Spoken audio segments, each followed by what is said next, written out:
Hello नमस्कार साथियों, good morning all of you. मैं घनश्याम शर्मा जेएम स्टडी में आपका हार्दिक अभिनंदन करता हूँ। तो कैसे हो साथियों? सभी सुरक्षित हैं और स्वस्थ हैं और अपनी पढ़ाई कर रहे हैं। तो आज अपन पढ़ने वाले हैं, नंबर सिस्टम चल रहा है हमारा, नंबर सिस्टम की सीरीज चल रही है। उस नंबर सिस्टम की सीरीज में अपन ने लास्ट क्लास में अपन ने पढ़ा था संख्याओं के वर्गीकरण में नंबर्स का अपन क्लासिफिकेशन कर रहे हैं। और नंबर्स के क्लासिफिकेशन में अपन ने पहली संख्या पढ़ी थी क्या? प्राकृत संख्या। प्राकृत संख्या नेचुरल नंबर की अपन ने बात की थी। नेचुरल नंबर क्या थे हमारे कि हमारे पास कोई भी जो नंबर होता है वो 1 से स्टार्ट होता है और इन्फिनिटी तक जाता है, यानी कि 1 से शुरू होकर के अनंत तक वो जाता है। तो उसमें हमारे पास क्या होते हैं? वो नेचुरल नंबर होता है। और नेचुरल नंबर सभी के सभी नेचुरल नंबर क्या होते हैं? पॉजिटिव होते हैं, यानी कि all natural numbers are positive होते हैं, यानी कि सभी प्राकृत संख्याएं धनात्मक होती हैं। इतनी बात अपन ने की थी। और इसमें अपन ने पहला पॉइंट पढ़ा था कि लगातार n प्राकृत संख्याओं का अगर योग निकालना है तो n गुणा n प्लस 1/2 करना है। उसके लिए मैंने आपको सीधा बताया था कि ये तो तरीका कब काम लेना है, n गुणा n प्लस 1/2 वाला, जब संख्या 1 से लगातार बढ़ती हो, 1 से लगातार जा रही हो, तो आप इसको यूज कर सकते हो। लेकिन अगर मान लो बीच में से संख्या उठा करके ले ले हमारे पास कहीं से भी, लेकिन बीच में से उठाकर लगातार की बात करता है, तो वहां पर हमें बताया था हमने आपको कि प्रथम संख्या प्लस में अंतिम संख्या बटा में 2 गुणा में n क्या होती है? जे संख्याएं अपन ने ली है होती है, यानी कि संख्याओं की संख्या। इतनी बात अपन ने की थी। और अपन ने इस प्रकार का प्रश्न भी कर दिया था उसमें कि 1 से लगातार अधिकतम तक बढ़ता है, बढ़ करके फिर वापस 1 पर उतर आता है लगातार। तो इस प्रकार का क्वेश्चन में अपन क्या करते हैं, बीच की जो बड़ी संख्या होती है उसका स्क्वायर कर देते हैं और हमारा आंसर निकाल लेते हैं। इतनी बात अपन ने पिछली क्लास में कर दी थी। प्राकृत संख्या में आज अपन दूसरा पॉइंट पढ़ने वाले हैं। और जो सेकंड पॉइंट रहेगा हमारा प्राकृत संख्याओं में, दूसरा पॉइंट हमारा नेचुरल नंबर चल रहा है हमारी, नेचुरल नंबर में दूसरा प्राकृत संख्या। नंबर सिस्टम का है प्राकृत संख्या का दूसरा पॉइंट हमारा है नेचुरल नंबर। इसमें अपन पढ़ रहे हैं दूसरा कि लगातार n प्राकृत संख्याओं का, लगातार n प्राकृत संख्याओं के वर्गों का योग। छोटे छोटे क्वेश्चन यहां से पूछ ले जाते हैं, 1-2 से ज्यादा क्वेश्चन बनते नहीं यहां से। वर्गों का योग अगर हमें निकालना है तो इसके लिए फॉर्मूला बनता है n गुणा n प्लस 1 गुणा 2n प्लस 1 अपॉन में 6। ध्यान से समझना किस प्रकार से यहां से क्वेश्चन आते हैं। वर्गों का मतलब समझ रहे हो ना कि आप किसी भी संख्या का वर्ग स्क्वायर करते हैं, 1 का स्क्वायर, 2 का स्क्वायर, 3 का स्क्वायर, 4 का स्क्वायर, 5 का स्क्वायर, ये होता है वर्ग। अब मैं मान लो छोटा सा एग्जांपल आपके सामने दूं कि 1 का स्क्वायर प्लस में 2 का स्क्वायर प्लस में 3 का स्क्वायर प्लस में 4 का स्क्वायर प्लस में 5 का स्क्वायर, इसका मान निकालना है। तो आप मुझे बताना 1 2 3 4 5 क्या लगातार है क्या संख्याएं? हाँ सर। क्या इनका वर्ग हो रहा है क्या? हाँ सर। क्या इनका योग हो रहा है क्या? हाँ सर। तो हुई कि नहीं हुई लगातार n प्राकृत संख्याओं के वर्गों का योग? बात समझ में आई कि नहीं है? अगर आप इसको करना चाहते हो सर 1 का वर्ग तो 1 होगा, 2 का वर्ग 4 होगा, 3 का वर्ग 9 होगा, 4 का वर्ग 16 होगा और 5 का वर्ग 25 होगा। अगर आप इन सभी को जोड़ते हो यहाँ पर तो देखो 16 और 4 20, 10 30, 30 और 25 कितना बनेगा? ये 55। ये तो होगा इसका तरीका।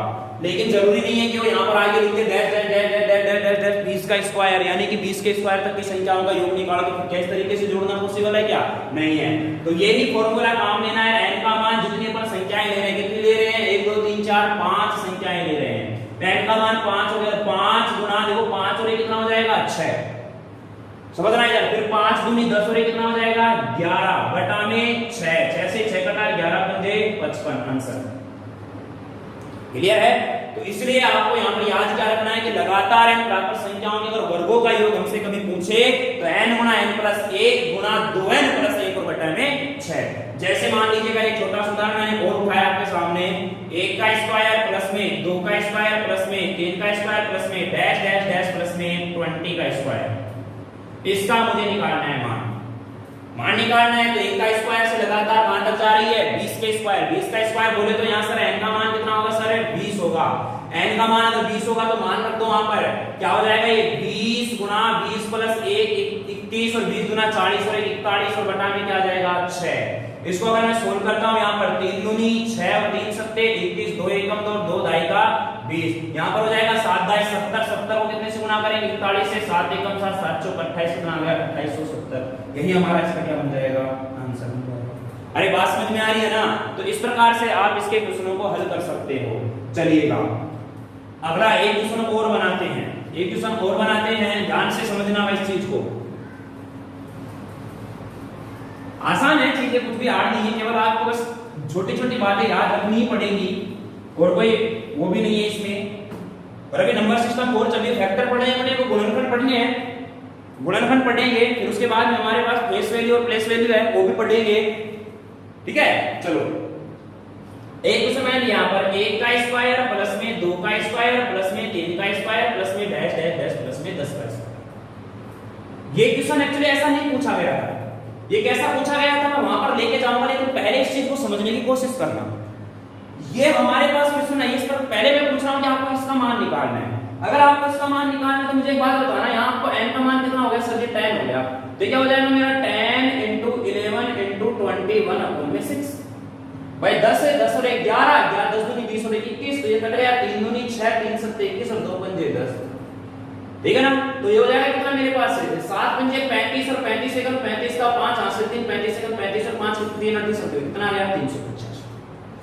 इसका मान तो अपन ने ये निकाल लिया, लेकिन उसने प्रश्न ये नहीं पूछा, उसने क्वेश्चन क्या पूछा है अब ध्यान से समझना, इतनी बात आपको समझ में आनी चाहिए। उसने क्वेश्चन ये पूछा है कि 1 का स्क्वायर प्लस 2 का स्क्वायर प्लस 3 का square plus dash dash dash plus में 10 का स्क्वायर बराबर उसने दे दिया 385। और उसने हमसे मान ये पूछा है कि 2 का स्क्वायर प्लस में 4 का स्क्वायर प्लस में 6 का स्क्वायर प्लस में dash dash dash dash plus में 20 का स्क्वायर, इसका मान क्या था, इसका मान क्या था, ये हमसे उसने क्वेश्चन पूछा है। बात समझ में? हालांकि अगर आप इस प्रश्न को आगे मैं बढ़ाऊंगा, आगे अपन पढ़ेंगे तो मैं बताऊंगा आपको, ये 2 है, ये 4 है, 6 8 10 20 12 14 16 18 20 इस प्रकार से है। ये एक तरह से ये भी बन जाएगा, क्या बन जाएगा, सम संख्याओं के वर्गों का योग। तो सम संख्याओं के वर्गों के योग से अगर आप इसको निकालना चाहते हो तो निकाल सकते हो, वहां से भी आंसर वही बनेगा। लेकिन वो बात की बातें हैं, फिलहाल इसके कॉन्सेप्ट में ये क्वेश्चन कैसे बनेगा ये हमारा समझना जरूरी है। अब मुझे एक बात बताना, मैंने आपके सामने यहां पर लिखा, चलो इसको एक बात छोटी सी बात मुझे एक बात बताना, ये 2 की पावर 2 क्या 4 है क्या? ये 4 की पावर 2 क्या 16 है क्या? ये 6 की पावर 2 क्या 36 है क्या? चलो इतनी सी में बात करते हैं। आप मुझे बताना इसमें से कॉमन क्या आ रहा है सभी में से? बोले सर 4 कॉमन आ रहा है, 4 को कॉमन लूंगा तो यहाँ क्या बचेगा 1, यहाँ क्या बचेगा 4, यहाँ क्या बचेगा 9। भाई 4 1 4, 4 चौक 16, 4 9 36। क्या इस 2 की पावर 2 को मैं 4 को लिख सकता हूँ 2 की पावर 2 वही बनेगा। 1 का तो क्या 1 का स्क्वायर लिख सकता हूँ उसको, यहाँ पर 4 है तो इसको लिख सकता हूँ 2 का स्क्वायर, यहाँ पर 9 है तो क्या लिख सकता हूं मैं 3 का स्क्वायर। अगर आगे यहाँ पर अगर 8 का स्क्वायर 64 है तो क्या बनेगा मेरे पास प्लस में 4 का स्क्वायर, आगे करूंगा तो क्या बनेगा प्लस में 5 का स्क्वायर, और डैश डैश डैश से क्या बन जाएगा प्लस में 10 का स्क्वायर। बोलो बनेगा कि नहीं बनेगा? बात समझ में आ रही है? तो इसमें से मतलब मैं ये बोल रहा हूं आपको कि 2 की पावर 2 अगर आप कॉमन लेते हो ना, ध्यान से समझना, 2 की पावर 2 आप इसमें से कॉमन ले लो तो यहाँ क्या बचेगा 1 का स्क्वायर प्लस में 2 का स्क्वायर प्लस में 3 का स्क्वायर। ये कैसे बचा है मैंने डिटेल में आपको यहाँ पर बता दिया है, प्लस में डैश डैश डैश प्लस में 10 का स्क्वायर। बात समझ में आई कि नहीं? अब देखो गौर से इस चीज को, किसका मान हमें पता है, अरे इसका मान उसने प्रश्न के खुद ने दे रखा है, कितना है 385। तो 2 की पावर 2 गुणा में 385, तो 2 की पावर 2 कितना हो गया 4 गुणा 350। 4 से अगर इसको गुणा करूंगा तो लगभग मेरा बनेगा 1500 कुछ बनेगा। 4 पंजे भी चलो कर ही लेते हैं, 0 4 8 32 32 और 2 34 का 4 हो गया, 3 4 दिया 12 और 3 1540 हमारा क्या आ गया। बात समझ में आई कि नहीं आई?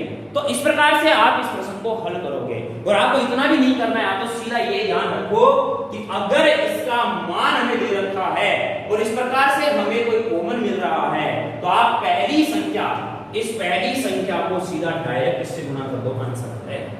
अरे बात समझ में आ रही है कि क्या बोल रहा हूं मैं? क्लियर है ना?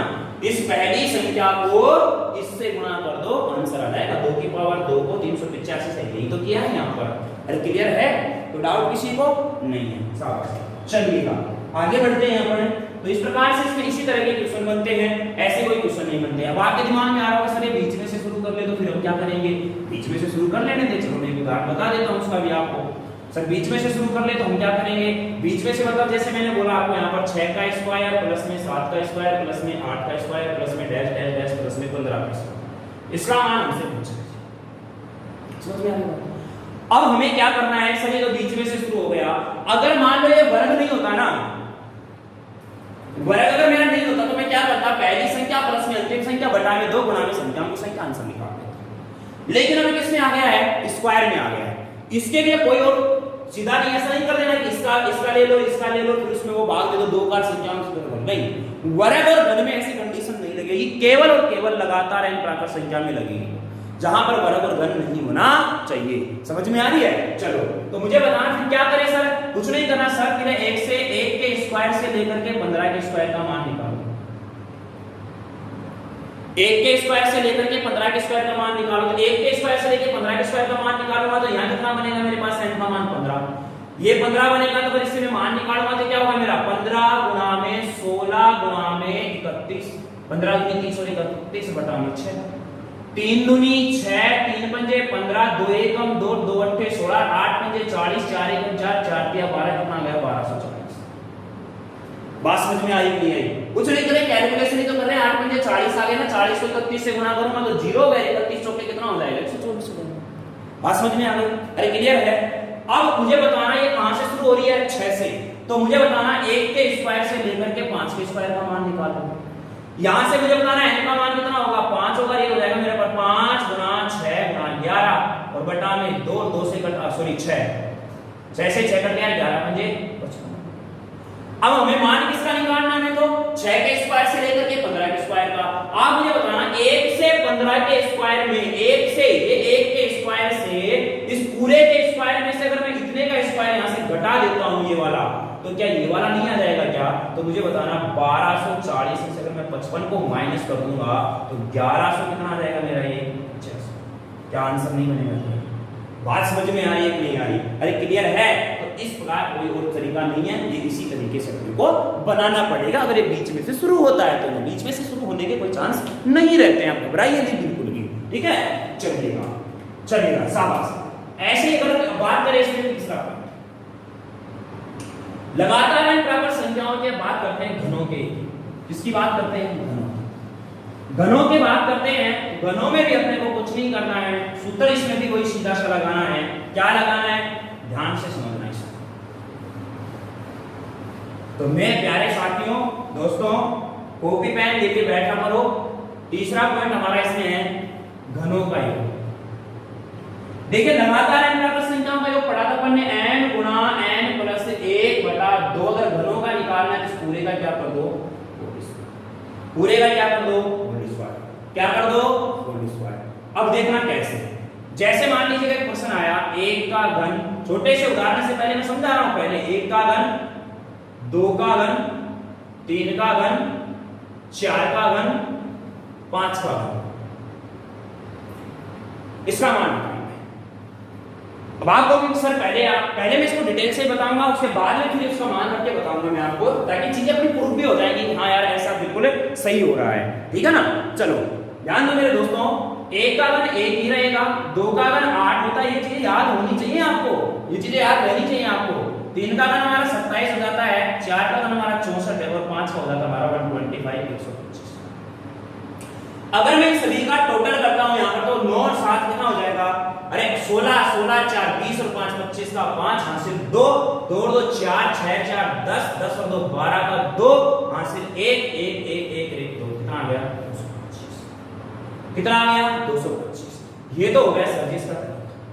लेकिन अगर यही मान लो इसको आगे बढ़ा दूं, ले जाओ यहां पर 20 के घन तक 40 के घन तक, फिर क्या करेंगे सर जी? कुछ नहीं, बताना यहां इनका मान कितना ले लेंगे सर जी? कितनी संख्याएं ली है सर जी? 5 5 लिए तो n का मान 5 हो गया, तो जाएगा 5 गुना में 6 बटा में 2 और इस पूरे का क्या कर देंगे होल स्क्वायर।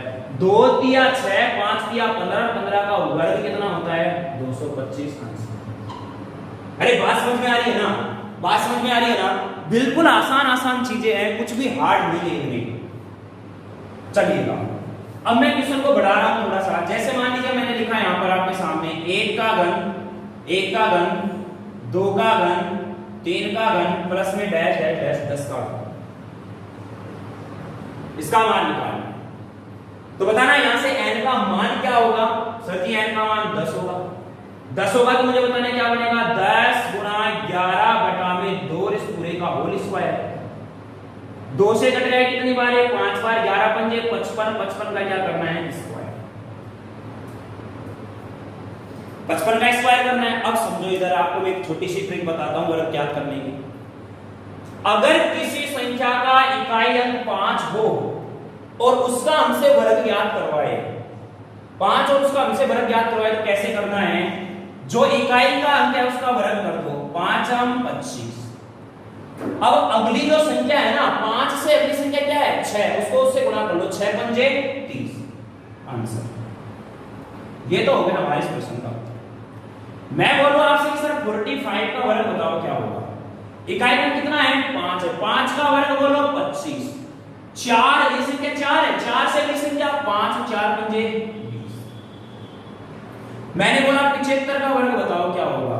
5 इकाई अंक 5 है, 5 का इकाई अंक का वर्ग 5 हम 25। अब अगली दाई से अगली संख्या, दाई के अंक से अगली संख्या, दाई अंक क्या है 7, 7 से अगली संख्या 8 है, 8 7 56 गुणा 56 125।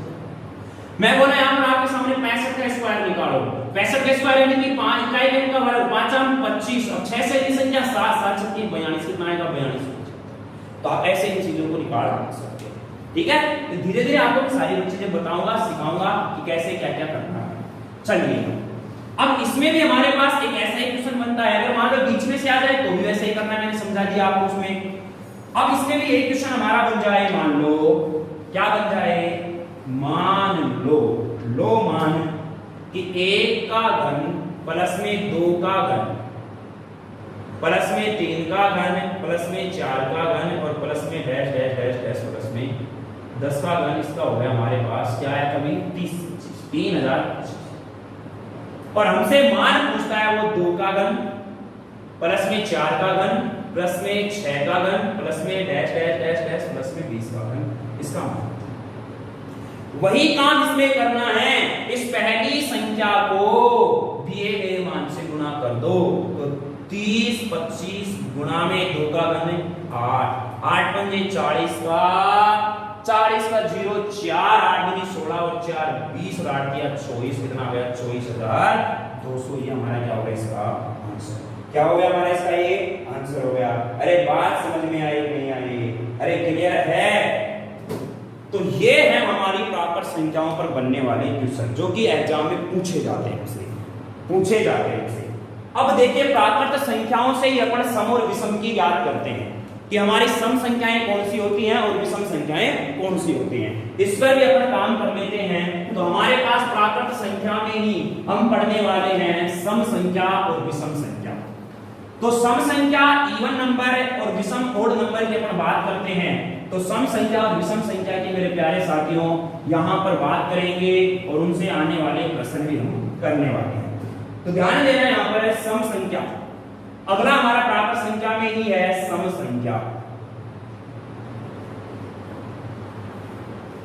Even number. कौन सा नंबर है सर जी, इवन नंबर, इवन है। अब ध्यान देना है, इवन नंबर की अपन बात करते हैं तो आप इसकी दो तरह से डेफिनेशन बना सकते हो। एक तो डेफिनेशन ये बन सकती है कि ऐसी संख्या जिसका इकाई अंक 0 2 4 6 व क्या हो, ऐसी संख्या जिसका यूनिट डिजिट क्या हो, 0 2 4 6 और 8 हो। दूसरी डेफिनेशन आप ये भी बना सकते हो कि ऐसी संख्या जिसमें 2 का पूरा भाग जाता हो, 2 का पूरा भाग जाता हो। तो दो तरह से आप इसको परिभाषित कर सकते हो कि एक ऐसी संख्या जिसमें इकाई का अंक 0 2 4 6 8 हो, या ऐसी संख्या जिसमें 2 का पूरा भाग चला जाता हो। कौन सी संख्या होती है हमारी, वो सम संख्या या इवन नंबर होती है। अब बात करते हैं कि इवन नंबर में अपने को योग ज्ञात करवाने की बात करता है कि लगातार n सम संख्याओं का योग। लगातार n प्राकृत सम संख्याओं का योग। प्राकृत पढ़ रहे हैं तो प्राकृत सम संख्याओं का योग इसके लिए करना है हमको n गुणा n प्लस 1 ओनली। क्या करना है? n गुणा n प्लस 1। बोले सर कैसे समझ में आएगा? कैसे समझ में आएगा? सर ऐसे समझ में आएगा दोस्तों, मैंने लिखा है यहां पर 2 का स्क्वायर। अच्छा आप दिमाग में सर जीरो क्या है? जीरो केवल एक पूर्ण संख्या को में शामिल किया जाता है। जीरो को कुछ भी नहीं मानते और केवल एक पूर्ण संख्या में शामिल किया जाता है। बात समझ में आ रही है? ज्यादा गहराई में जाने की आवश्यकता नहीं है कि सर फिर यहाँ जीरो क्यों लिया है। अरे भाई मुझे बताना, मैंने लिखा है यहाँ पर 20, इकाई का क्या है? जीरो। क्या इसमें 2 का भाग नहीं जाएगा क्या? अरे जाएगा नहीं जाएगा? तो इसलिए यहाँ पर इसको जीरो में इसको शामिल किया है। आप पता ही टेंशन में आने की आवश्यकता नहीं है। मैंने लिखा यहाँ पर 2 का स्क्वायर कैलकुलेट कर रहा हूँ मैं। जैसे मैंने कहा 2 plus 4 plus 6 plus 8 plus 10 plus 12 plus में 14। चलो इतनी बात अपन कर लेते हैं, इतनी बात अपन कर लेते हैं। ध्यान से समझना, मैंने बोला यहाँ पर इनका योग निकालो। योग निकालो 2 4 6 6 12 8 20 और 10 30 और 12 42 और 14 कितना गया? 56। लेकिन अगर मान लो ये मैं बोल दूं आपको कि 1 से 1000 तक की सम संख्याओं का योग ज्ञात करो, 1 से 100 तक की सम संख्याओं का योग ज्ञात करो, फिर क्या करोगे? क्या करोगे फिर? अरे बताना यहाँ n का मान कितना होगा? 1 2 3 4 5 6 7। n का मान तो 7 गुणा में 7 और 1 8 और 8 7 56। बात समझ में आई कि नहीं आई?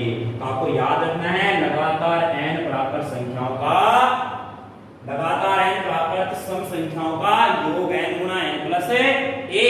अगली मैं बात करूं इसमें, मान लो मैंने लिखा आपके सामने कि 1 से 100 तक की सभी सम संख्याओं का, सभी सम संख्याओं का योग ज्ञात करो। 1 से 100 तक की सभी सम संख्याओं का योग ज्ञात करो। अब 1 से 100 तक की आप सभी सम संख्याओं का योग ज्ञात करोगे। वैसे आप इसको उस तरीके से भी कर सकते हो। किस तरीके से? किस तरीके से कर सकते हो? प्रथम पद प्लस में अंतिम पद बटा 2 गुणा में संख्याओं की संख्या। क्यों? क्योंकि इनके बीच का अंतर समान है। क्या समान है? अंतर समान है। तो अंतर समान तो मैंने बताया था ना क्या? देखो यहाँ पर प्रथम पद 2, अंतिम पद है 14 बटा में 2 गुणा में संख्याओं की संख्या टोटल कितनी है? 7। तो ये 14 और 16 हो या 2 से घटा 8 पर 8 7 56। तो अंतर समान है तो आप वहां पर प्रथम पद प्लस अंतिम पद बटा 2 गुणा संख्याओं की संख्या भी लगा सकते हो, कोई दिक्कत नहीं है। चलिएगा अब मैं क्वेश्चन बोला आपके सामने क्या कि 1 से 100 तक की सभी सम संख्याओं का योग ज्ञात करना है। अब 1 से 100 तक की सभी सम संख्याओं का, अब 1 से 100 तक की संख्याएं की बात कर रहा है तो बताना यहां से आप n का मान क्या निकालोगे? n का मान क्या निकालोगे? 1 से अब 100 में तो सारी संख्याएं शामिल है, सम भी शामिल है, विषम भी शामिल है। अब जितनी उसमें सम है उतनी विषम होंगी। आप मुझे बताना n का मान निकलेगा 100 बटा 2 बराबर 50। योग निकालना है तो क्या 50 गुणा 50 और क्या आ जाएगा? 51 0 5 कितना आ जाएगा? 2500। बात समझ में आ रही है कि नहीं आ रही? अरे क्लियर है? कोई डाउट है यहाँ पर किसी को? बोले सर नहीं है। कोई डाउट अगर आपको नहीं है तो मुझे बताना, मैं बोलता हूं आपको कि 1 से 1000 तक की सम संख्याओं का योग क्या? 1 से 1000 तक की सभी सम संख्याओं का योग क्या?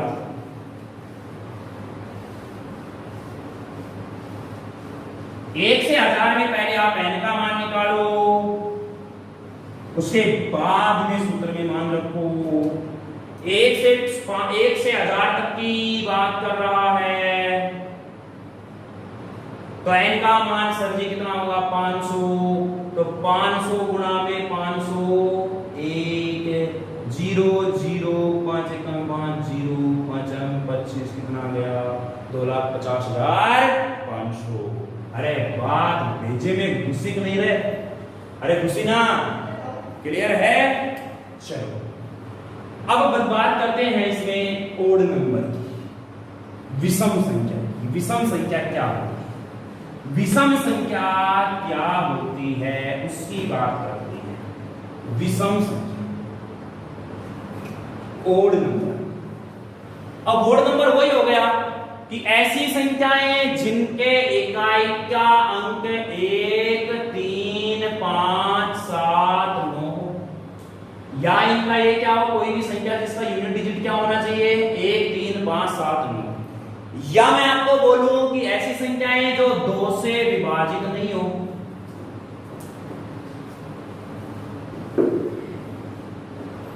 जो 2 से विभाजित नहीं हो, दो ही तो बातें हैं ना, 2 से विभाजित नहीं हो तो भी क्या होंगे, हमारी विषम संख्याएं होंगी।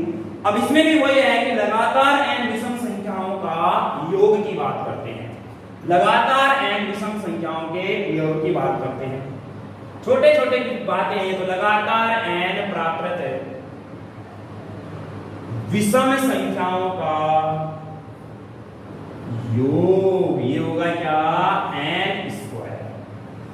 क्या होगा, n स्क्वायर। n स्क्वायर का मतलब समझो, जैसे मैंने लिखा यहां पर 1 + 2 + 3, सॉरी 1 + 2 + 3 नहीं, विषम की बात कर रहे हैं ना, तो 1 + 3 + 5 + 7 + 9 योग करो यहां पर 4, 5, 9, 9, 7, 16, 16 और 9 कितना आ गया, 25 आ गया। लेकिन अगर मान लो मैं एक बात बोल दूं आपको कि 1 से 100 तक की विषम संख्याओं का योग ज्ञात करो, तो फिर वही गड़बड़ हमारी हो जाएगी। अरे होगी कि नहीं होगी। अब उस गड़बड़ को दूर करना है, उस गड़बड़ को दूर करने के लिए क्या करना है, सच्ची n का मान देखो, n का मान सच्चियां 5 है तो 5 का सीधा क्या कर दो, स्क्वायर कितना जाएगा। समझ में आ रही है क्या बात, अरे क्लियर है। अब मैं बोल रहा आपको कि 1 से 100 तक की सभी विषम संख्याओं का योग ज्ञात करो, ठीक है। अब 1 से 100 में वही फिर n का मान निकालो, n का मान, क्योंकि 1 से 100 में तो सम भी और विषम भी, n का मान 50, योग निकालूंगा तो 50 का स्क्वायर कर दूंगा, 50 का स्क्वायर क्या जाएगा, बात समझ में? अरे क्लियर है। तो ये होती है हमारी प्राकृत संख्याओं की कहानी, ये होती है हमारी किसकी कहानी, प्राकृत संख्याओं की कहानी। प्राकृत संख्याओं की कहानी हमारी होती है यहां तक हमारी होती है प्राकृत संख्याओं की कहानी। अगर मान लो मैं एक पॉइंट आपको और लिखवाना चाहूं, इसमें नोट के रूप में लिख लो, चाहे आप इसमें बना लीजिएगा। अब आपको ये बोल दिया जाए कि यहां पर लगातार n प्राकृत सम और विषम संख्याओं के वर्गों का योग पूछ ले,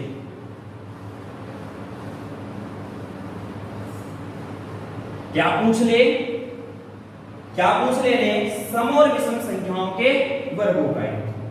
मैं लिख रहा हूं यहां पर क्वेश्चन आपके सामने, लगातार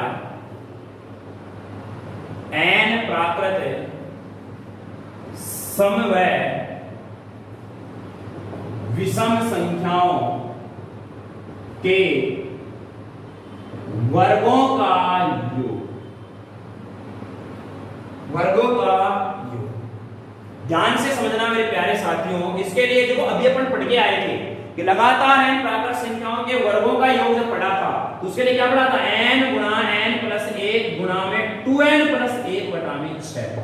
लेकिन इसके लिए क्या पढ़ना है, n गुणा n प्लस 1 गुणा n प्लस 2 बटा में 6। ये ध्यान रखना, इसका अंतर ये है, इसमें आपको ये चीज ध्यान रखनी है।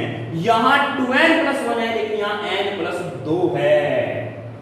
ये किसका है, केवल लगातार n प्राकृत संख्याओं के वर्गों का योग, और ये किसका है, सम और विषम संख्याओं के वर्गों का योग का। जैसे मैंने उदाहरण दिया, अब इसमें अंतर क्या होगा, जैसे मैंने लिखा 1 का स्क्वायर प्लस में 3 का स्क्वायर प्लस में 5 का स्क्वायर प्लस में dash dash dash dash dash plus में 19 का स्क्वायर। अब यहां पर आप सोच रहे हो सर जी n का मान क्या करना है, n का मान इस प्रकार की कंडीशन में, किस प्रकार की कंडीशन में, n सम या विषम संख्याओं के योग की कंडीशन में जो अंतिम संख्या होगी ना वही n का मान होगा। तो यहाँ अंतिम संख्या क्या है, 19, n का मान क्या होगा, n का मान क्या होगा, 19 होगा। इसमें सूत्र में मान रखेंगे तो 19 गुणा में 20 गुणा में 21, यही तो बनेगा ना, n का मान 19, 19 और 1 20, 19 और 2 21 और बटा में क्या हो जाएगा, ये 3 दूनी 6, 3 सत्ते 21, 2 से कटा 10, 10 19 आएगा 190, 7 से करो 0, 7 नाम 63 का 3, 7 एकम 7 और 6 कितना आ गया 1330। हमारा इसका क्या बन जाएगा, बोलो बात समझ में आई? तो इस प्रकार से आपको यहाँ पर प्राकृत संख्याओं की कहानी समझ में आ जानी चाहिए। अब आपके वर्ग की बात करते हैं। सर एक वर्ग वाला क्वेश्चन भी करवा दो। चलो वर्ग वाला ले लेते हैं। मैंने लिखा आपके सामने क्वेश्चन यहाँ पर 2 का स्क्वायर प्लस में 4 का स्क्वायर प्लस में 6 का स्क्वायर प्लस n का मान सर जी यहाँ पर क्या आएगा 20। तो आज क्या बनेगा ये 20 गुना 21 गुना 22 बटा 6 3 दूनी 6 3 7 21 2 दाई का 70 और 22 को 70 से गुना करूंगा तो 15 सॉरी अभी करके आएगा पीछे का। तो इस प्रकार से आप इसके आंसर निकाल सकते। तो ये हुई हमारी प्राकृत संख्याओं की कहानी। प्राकृत संख्याओं की बात अपन ने कर ली है। प्राकृत संख्याओं पर इसका स्क्रीनशॉट लो। चल बिठा रहा हूं। इसके बाद हमारा अगला आता है जहां से क्वेश्चन बनने थे। देखो मैंने प्राकृत संख्या से जो भी क्वेश्चन बनने थे सारे क्वेश्चन मैंने आपको बता दिए हैं। कैसे कैसे यहाँ से प्रश्न पूछे जाते हैं, कैसे कैसे प्रश्न यहाँ से पूछे गए हैं, सारी बातें अपन ने प्राकृत संख्या में कर ली है। प्राकृत संख्या के साथ साथ सम और विषम भी अपन ने पढ़ लिया है। अब पढ़ने वाले हैं अपन यहाँ पर पूर्ण संख्या। देखो पूर्ण संख्या और पूर्णांक संख्या की केवल आपको परिभाषा याद रखनी है और यहां से क्वेश्चन हमारे बनते नहीं है। पूर्ण संख्या होल नंबर और पूर्णांक संख्या इंटीजर नंबर।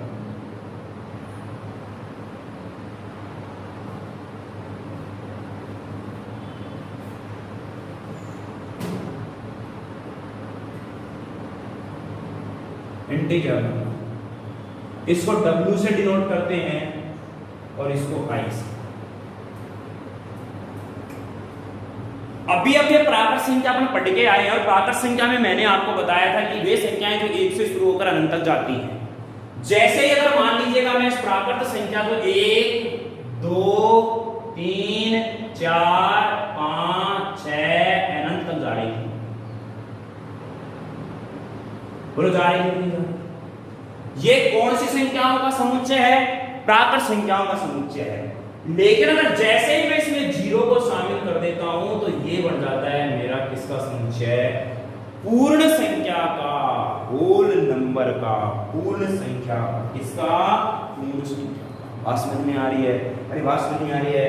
यानी कि होल नंबर हमारा क्या होगा? वे संख्याएं जो 0 से प्रारंभ होती हैं और अनंत तक जाती हैं। ऐसे ही अगर मान लो मैं इसमें बात करूं आपके सामने, मैंने लिखा यहाँ पर 0 1 2 3 4 5 ये गया। अगर मैं इसमें शामिल कर दूं हमारा -1 -2 -3 -4 ये, तो ये जो समुच्चय होगा हमारा ये होता है हमारा क्या? Integer number.